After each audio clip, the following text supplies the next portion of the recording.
فكانت هباء منبثا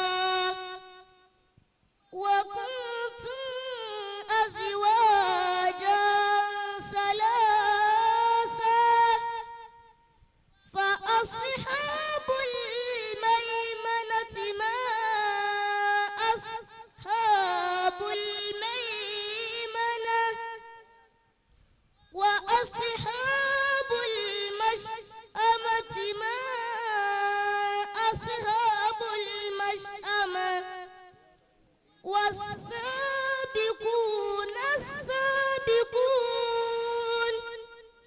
أولئك المقربون في جنات النعيم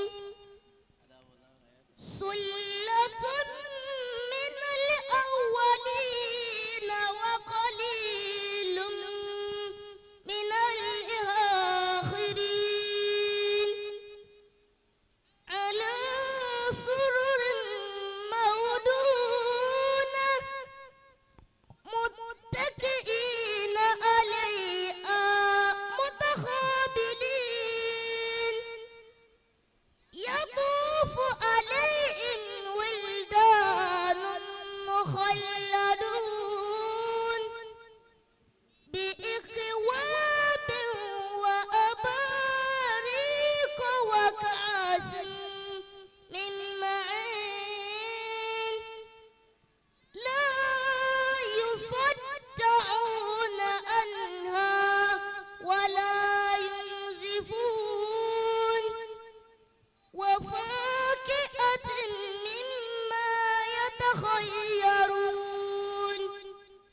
ولحم طير مما يشتهون وحور عين كأمثال اللؤلؤ المكنون جزاء بما كانوا يعملون لا يسمعون فيها لغوا ولا تأثيما إلا قيلا سلاما سلاما صدق الله العظيم.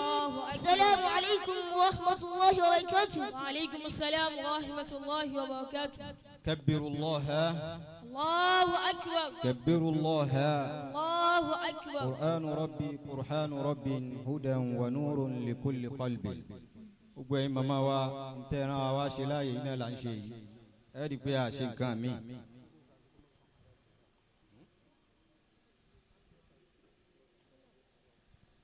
òun náà lè rí tá à ń ṣe yìí ọlọ́run má lè wá ń díẹ̀ láéláé má da ojú rẹ̀ tì yín láéláé ọlọ́run tó ṣe yín lẹ́ni ẹ̀ ẹni alukur'ani tí máa jókòó ti alukur'ani gbogbo gbà ọlọ́run má fi da yín ní ẹ̀bi láéláé abdulkola hayyul qayyum. insha allah ننتقل إلى خطوة التالية. نفعل هذا على هذه يعني هذا النشاط نفعله هكذا لعجل الوقت بيد أننا نحن نعرف بأن هذا اليوم يوم الجمعة ويقولون الأدباء بأن الساعة هو الحياة.